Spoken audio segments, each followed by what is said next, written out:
সময়ের সাথে সাথে মাথা চাড়া দিয়ে উঠছে জামিনে মুক্তি পাওয়া শীর্ষ সন্ত্রাসীরা। রাজধানীসহ সারা দেশে ঘটে যাওয়া অনেক ঘটনারই নেপথ্যে রয়েছে তারা।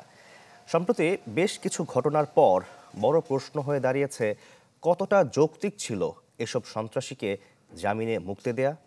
নিরাপত্তা বিশ্লেষকরা বলছেন, দেশের এই টালমাটাল অবস্থায় শীর্ষ সন্ত্রাসীদের নজরদারিতে রাখার কথা বললেও বাস্তবতা ভিন্ন। ফয়সাল হোসেনের রিপোর্ট। একনল হ্যান্ড ওয়াশ 100% প্যারাবেন ফ্রি, তাই নিরাপদ হাতের জন্য আস্থা রাখুন। অন্তর্বর্তী সরকার দায়িত্ব নেয়ার 1 মাসের মধ্যে কারাগার থেকে মুক্তি পান 7 শীর্ষ সন্ত্রাসী।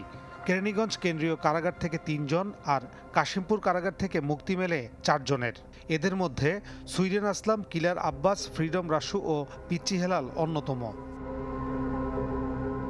সম্প্রতি রাজধানীতে খুন খারাপি বেড়ে যাওয়ায় এর সাথে কারামুক্ত সন্ত্রাসীদের যোগসূত্র দেখছেন বিভিন্ন মহল, যার অন্যতম এলিফ্যান্ট রোডের ব্যবসায়ীকে কুপিয়ে জখমের ঘটনা।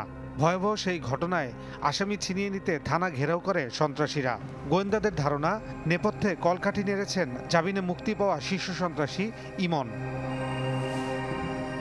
এই ঘটনার 2 দিনের মাথায় মিরপুরে প্রকাশ্যে কোপানো হয় একজনকে, যার পেছনে পিচ্চি হেলাল জড়িত থাকার প্রমাণ পেয়েছে আইনশৃঙ্খলা বাহিনী। এমন সব ঘটনার পর পুলিশ বলছে নজরদারিতে আছেন শীর্ষ সন্ত্রাসীরা। কোনো সন্ত্রাসী আমাদের আইনের আওতা থেকে রক্ষা পাবে না, সে পিচ্চি হেলাল হোক, সে ইমন হোক, যেই হোক। তবে মানতে নারাজ অপরাধ বিশ্লেষকরা। শীর্ষ সন্ত্রাসীদের মুক্তির বিষয়টিকে বলছেন ভুল সিদ্ধান্ত।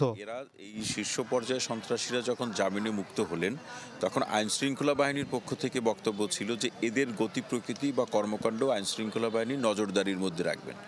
কিন্তু এই জামিনে মুক্ত হয়ে তাদের অনেকেই বা প্রায় সকলেই যে ধরনের অপরাধের সাথে সম্পৃক্ত হচ্ছে, যে ধরনের অপরাধগুলো তারা করছে কিংবা অপরাধ করার জন্য পরিকল্পনা গ্রহণ করছে, নিজের সংঘবদ্ধ গ্যাং অথবা একটা দল তৈরি করছে, তাতে আমরা স্পষ্টত বুঝি আইনশৃঙ্খলা বাহিনী সেখানে মনিটরিংটা ঠিকমতো করতে পারেনি অথবা মনিটরিং আদৌ করেনি।